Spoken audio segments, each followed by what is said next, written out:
One day, Thomas was at the quayside of a small village. The early morning catch of fish was being loaded into his trucks. The work took a long time. The fishermen were using old equipment and Thomas was worried. "I'm going to be late for Henry at the docks. He won't like this. Please hurry up," and Thomas was rudely interrupted.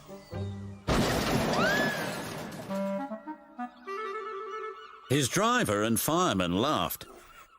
"Phew," sniffed Thomas. "What a pong!" He was glad when they were speeding along the beautiful coastal run.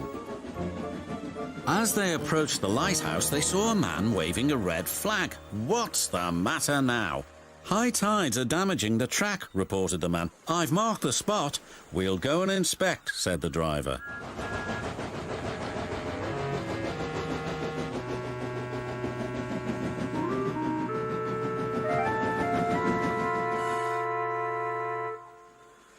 "It would be dangerous for heavy engines like Henry," agreed the driver, "but for Thomas it's safe enough."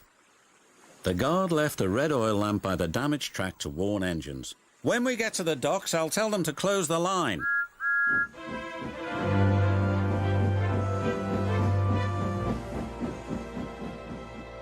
Henry was waiting anxiously for Thomas's trucks.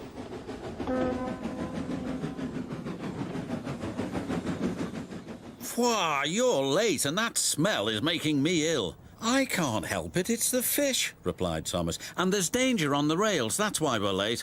"Huh, you're the only danger on the rails, Thomas. Now stop wasting time and get your trucks hitched to my train." Thomas's driver and fireman were in the yardmaster's office when they heard Henry's whistle. There he was, steaming out of the station with his long, heavy train called the Flying Kipper. "What route is Henry taking tonight?" asked the driver. "The coastal run, it's the quickest." "But I told you, that's dangerous for a big engine like Henry." The yardmaster quickly phoned the signalman. Henry roared past the signal box. "I'll soon make up for lost time." The signalman was answering the telephone but couldn't hear the warning. By the time he did, Henry was far away in a cloud of steam.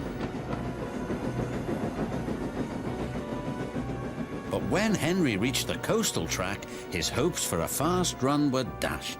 Fog floated everywhere. "I can't see," cried Henry. Nor could his driver.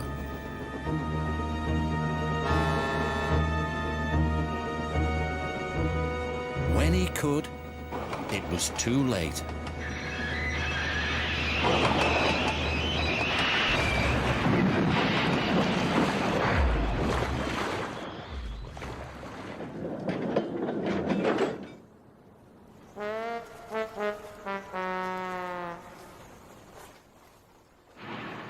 As soon as the tide was high enough, Henry was craned out of the water. "Engines don't swim, Henry. You were meant to deliver fish, not swim with them," said the fat controller. "You should know that by now." "Yes, sir. I'm sorry, sir." When Henry arrived at the docks, Cranky the crane looked down at him disdainfully. My, Henry, I expect you'll have some fishy tales to tell, but take my advice, have a long hose down first." "Pah!" hissed Henry, but there was worse to come. "Look," said a child, "they've caught all this fish and a green whale too. It's not a whale, it's a monster." Henry was most upset. Thomas now felt sorry for Henry. "Come on, your driver says it's time for a nice hot washdown. Then you'll feel much better." And Henry did. "I'm sorry I was rude to you, Thomas." "Oh, that's all right. But can you smell something?" What?" asked Henry nervously. "Fresh air." "Oh, yes," replied Henry.